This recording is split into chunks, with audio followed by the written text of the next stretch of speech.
بسم اللہ الرحمن الرحیم انما النجوى من الشیطان، سورہ مجادلہ کی آیت نمبر 10، اس کا فارسی ترجمہ نجوہ تنہا از سوء شیطان است. Indeed, malicious secret talks are from Satan. یہ رازداری شیطان کی طرف سے ہے.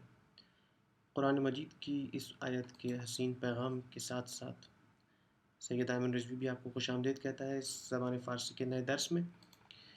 آج کا درس دہم، جس میں ہم فیوچر ٹینس یعنی فعل مستقبل یعنی فعل آئندہ کے بارے میں مطالعہ کریں گے، سیکھیں گے کہ یہ کیسے بنایا جاتا ہے. زبان مستقبل کا ایک ٹینس جو ہے وہ خود ایک ہی ہے، اس میں مزید اقسام نہیں ہیں. مستقبل سادہ یعنی فیوچر انڈیفینٹ ٹینس کی ایک گرافیکل ریپرزنٹیشن ہم نے آپ کے سامنے کی ہے، اور یہ بالکل ماضی یہ سادہ کے مقابلے پر ہی ہے. ماضی کا جملہ جو ہوتا ہے، ماضی سادہ کا، وہ بالکل ماضی کے بارے میں ہوتا ہے، اور مستقبل جو ہوتا ہے وہ آنے والے وقت کے بارے میں جو بھی صورتحال ہوتی ہے اس کو بیان کرنے کے لیے ہوتا ہے. اس کی تعریف یہ ہے کہ بے فعلی کے در آینده انجام می شود، فعل مستقبل آینده می گوییم. وہ فعل کے جو آئندہ انجام پائے گا اسے فعل مستقبل کہتے ہیں. فرمول یا روش ساخت اس کی کیا ہے کہ شروع میں وہ جو ضمائر ہوتے ہیں، خواہم، خواہیم، خواہی، خواہید، خواہد، خواہند، اور اس کے بعد بن ماضی فعل اصلی. بن ماضی فعل اصلی جو ہے وہ استعمال ہوگا. اس کی مثال ایسے ہے جیسے خواہم جو ہے وہ فرسٹ پرسن سنگولر، اور پلس دید. دید جو ہے وہ بن ماضی فعل اصلی ہے، یعنی دیدن تھا، اور دیدن کے بعد ہم نے جب نون حذف کیا تو ہمارے پاس بن ماضی آیا. تو بن ماضی جو ہے وہ دید ہے، اور اسی دید کو ایگزیکٹلی ایسے ہی خواہم کے ساتھ اگر ہم اٹیچ کر دیں تو یہ مستقبل میں چینج ہو جائے گا. اس کا مطلب ہوگا خواہم دید یعنی آئی ول سی، یعنی میں دیکھوں گا. جی، تو تھوڑی سی حیرت کی بات ہے کہ ماضی کا جو بن ہے یعنی بن ماضی جو ہے وہ کیسے ایک لفظ کے ساتھ مل کر مستقبل کے معنی دے رہا ہے. تو یہ فارسی زبان میں ایک خاص طریقہ ہے. استفادہ امروز برائے مستقبل.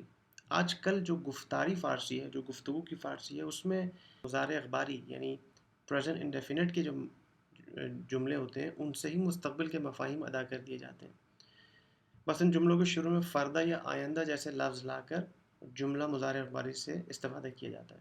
یعنی اگر میں کہوں کہ سال آئندہ یعنی اگلے سال بے شہر اصفہان می رویم، تو یہ جو می رویم ہے اس کا مطلب ہے کہ ہم جاتے ہیں. یہ چینج ہو جائے گا صرف سال آئندہ شروع میں لگانے سے کہ ہم اگلے سال اصفہان جائیں گے. یا میں کہوں کہ فردہ مدرسے می روم، فردہ یعنی کل، آنے والا کل، فردہ مدرسے می روم، تو کل مدرسے جاؤں گا. تو یہ مفہوم جو مستقبل کا ہے وہ پریزنٹ انڈیفینٹ کے جملوں سے دیا جاتا ہے آج کل کی جو گفتاری فارسی ہے، جو گفتگو والی فارسی ہے اس میں. بہرحال کچھ مثالیں آپ کے سامنے پیش کر رہے ہیں کہ جو مین طریقہ کار ہے، جو اصل طریقہ کار ہے فیوچر ٹینس بنانے کا، اسی کے حساب سے. میں کتاب خریدوں گا، من کتاب خواہم خرید. ہم مدرسے جائیں گے، ما مدرسے خواہیم رفت. احمد کتاب پڑھے گا، احمد کتاب را خواہد خواند. تم کامیاب ہو جاؤ گے، شما پیروز خواہید شد. یہ درخت پھل دے گا، این درخت میوه خواہد داد. ٹھیک ہے، میوه دادن جو ہے وہ اصل میں فعل ہے دو لفظوں کا. ایک تو یہ ہے کہ جیسے خواندن، پڑھنا، مگر ایک فعل ایسا ہے جس میں دو ورڈز ہیں، میوه دادن یعنی پھل دینا. تو جب اس کو بریک کریں گے تو اس کے بیچ میں وہ لفظ آئے گا، خواہد یا خواہم یا جو بھی ہے. اگلی مثال، لڑکے پھل خریدیں گے، پسران میوه خواہند خرید. علی ہمارے گھر آئے گا، علی به خانه ما خواهد آمد. وہ جلد آئیں گے، آنها به زودی خواهند آمد. وہ سب بہت جلدی آئیں گے. ٹھیک ہے، تو یہ اس کے کچھ جملے ہیں اور ان کی جو ترجمہ آپ کے سامنے پیش خدمت ہے. فعل مستقبل میں جو تفاوت ہوتا ہے وہ در جزء اول ہوتا ہے. یعنی اس کا مطلب یہ ہے کہ جو آخری جزء دوم ہے، جو جزء دوم کا جو فعل ہے، جیسی جو بن ماضی ہے، وہ ہمیشہ ثابت رہے گا تمام 6 کے 6 ضمائر میں، چاہے وہ فرسٹ پرسن ہو، چاہے وہ سیکنڈ پرسن ہو یا تھرڈ پرسن ہو. اس خرد ہمیشہ خرد ہی رہے گا. کیونکہ یہ خوردن سے نکلا ہے، بن ماضی ثابت ہے، مگر جو جزء اول ہے یعنی جو فرسٹ اس کا جو حصہ ہے، خواہم، خواہیم، خواہی، خواہید، خواہد، خواہند، یہ بس چینج ہوتے رہیں گے ضمیر کے اعتبار سے۔ اس کا ایک جدول تمام ضمائر کے ساتھ دیکھ لیتے ہیں۔ خواہم رفت، من به مدرسه خواہم رفت، میں مدرسے جاؤں گا۔ ما به مدرسه خواہیم رفت، ہم مدرسے جائیں گے۔ تو به مدرسه خواہی رفت، تم مدرسے جاؤ گے۔ شما به مدرسه خواہید رفت، آپ سب مدرسے جائیں گے۔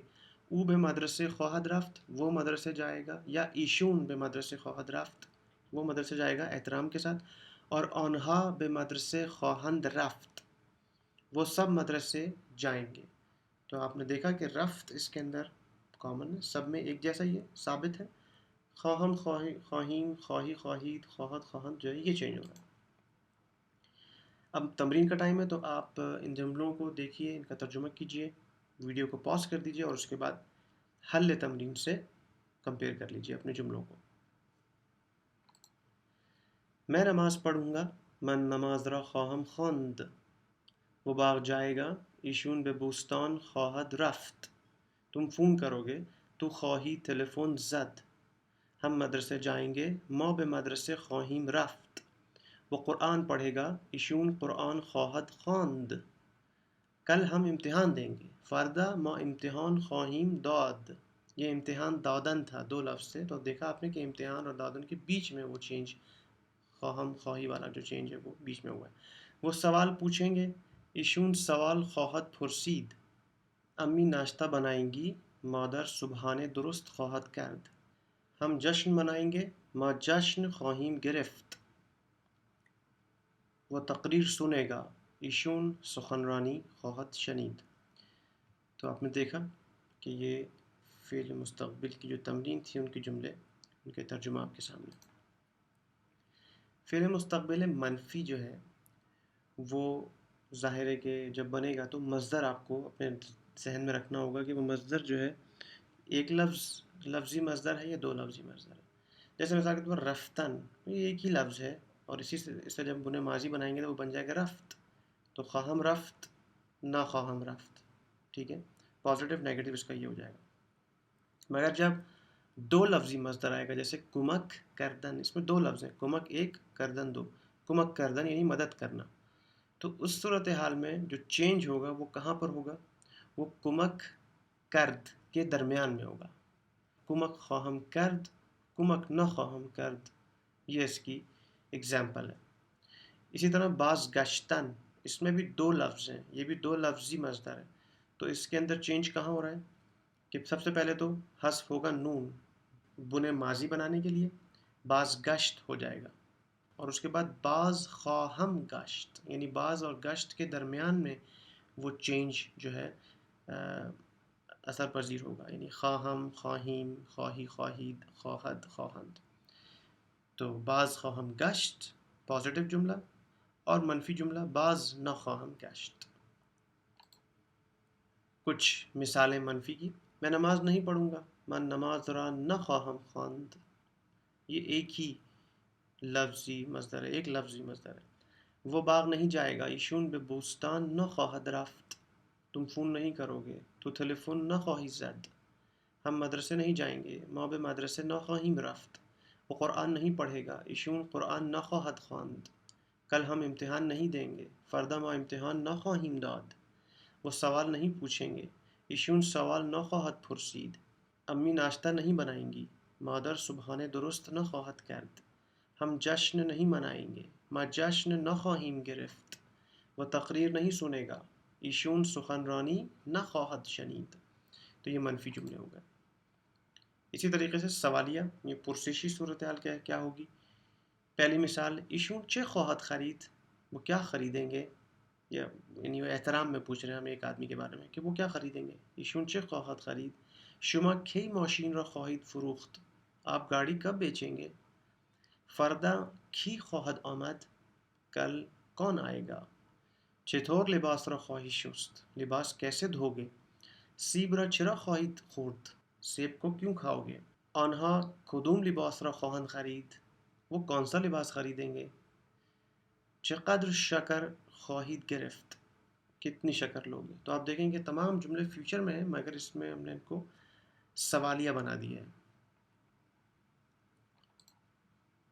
درس کا آخری حصہ ضرب المثل کا ہے. گفتار حکیمانه صبر تلخ است ولیکن بر شیرین دارد. صبر کڑوا ہے مگر اس کا پھل میٹھا ہوتا ہے.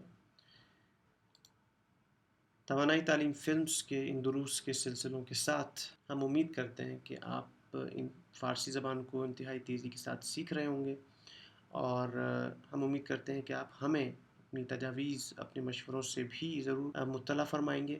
energyofelucation@gmail.com پر آپ کبھی بھی ہمیں ای میل کر سکتے ہیں، اور ہمارے ابھی 2 ٹینسز جو ہیں وہ باقی ہیں. انشاءاللہ اگلے دروس تک ہمیں اجازت دیجیے.